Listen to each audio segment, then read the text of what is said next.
Hey guys, welcome back. I've been trying to do this video. I should have wrote down more notes because I kind of get combobulated. Anyway, it's rainy here. I hope everybody's doing okay. And it's actually decent. You know, it's not too bad out. I've got a winter coat on, but it's not freezing. So awesome to that, you know. Um, but there were a few things that just kept coming to the forefront. You know, I haven't been on here for a week or so, and that's just because I've been like working with God, just taking in information and, you know, transmuting energy, which is a big full-time job. Can be, especially when people are sending you energy that you didn't request, especially if it happens to be death energy, which is so crazy that anybody would do that in their right mind, which shows you're not in your right mind. So, a few things that just kept getting highlighted by the Lord. You know, I believed in God all my life, but I was never into spirituality or any specific anythings. I just believed, and that's what I went with. It was just my conversations every day with God. It had nothing to do with going to church or using tools or accessories to assist in that. It had nothing to do with that. I never did that. But when all this stuff started happening, when my spouse passed away, there were some things highlighted to me that the Lord kept telling me to do, right? Which would be to learn how to cleanse my energy. And I wasn't even aware of what that was, but that's basically when, you know, you have a bunch of interferences in your energy field, you can cleanse that out, okay? So I was taught by God to do that with sage, okay? So I started doing that. I never have done anything like this. Lo and behold, it actually did work. You know, I started feeling relief, okay? So just know that. But what it was, basically, I noticed that when I started doing that, things started coming to the light. It was really weird. It was like I pushed all these people out of my energy field, and then stuff started happening. It was really interesting to witness this, okay? People don't use sage or any sort of tools like that unless they already know about spirituality or they're using it for the wrong reasons, okay? Because I've never used anything like that in my life. I was guided by God to do it, and that's why I did that. But I'm just saying, when you see people that have tools or accessories that are geared towards what I just spoke about, that lets you know that they obviously have a deeper insight or they're using it for the wrong reasons. And it was interesting when I started clearing my own energy out, things that were literally right in front of my face, and I was just shocked to see. I've never known anyone around me really to be spiritual in the sense of using these tools, but once I came to light to a few things that the Lord told me, I was noticing people around me doing this. And I was like, wow, that's really interesting. Okay.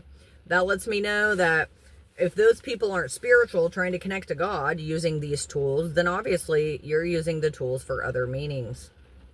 Another thing is the Lord kept bringing to my forefront is photos. You know how when you look through photos, like a yearbook, okay, not a yearbook, let's just say like you look through a magazine, you just see photos. You don't recognize the people in the photo, right? So it means nothing. You can scan right through it or scroll right down with your eyes, and there's nothing there because nothing is catching your eye.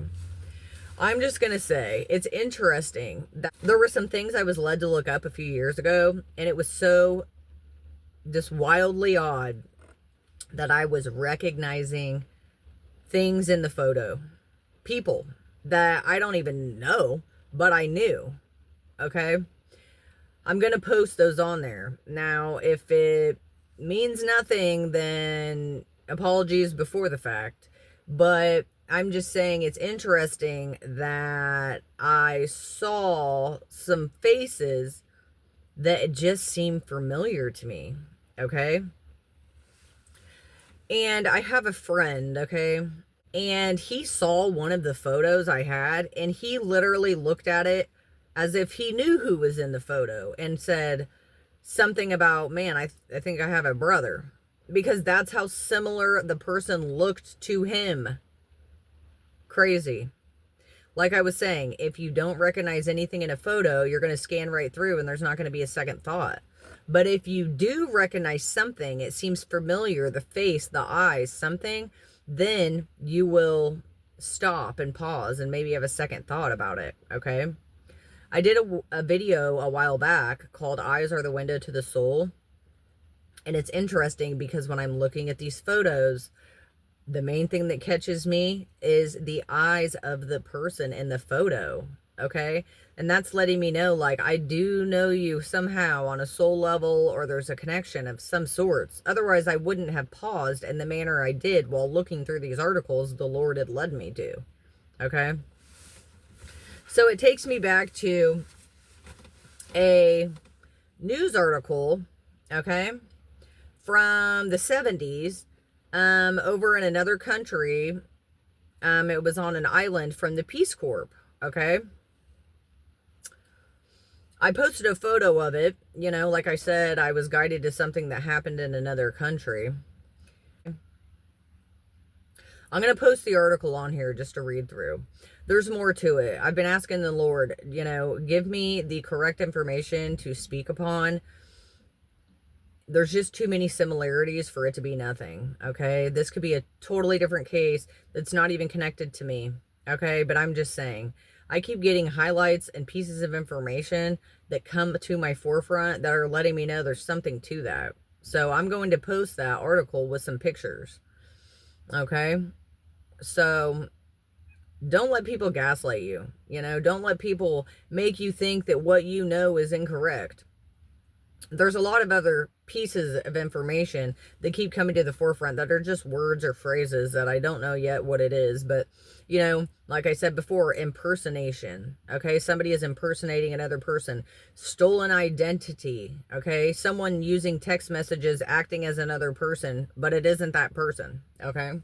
A false marriage, okay? I mean, the list goes on and on of what has literally been pushed to my forefront of things going on. I will not back down or stand down, whether I'm helping someone in their life get justice, or it's for my case that needs to be served. So it'll be a blessed day when that occurs. So I love you guys. Have a good day.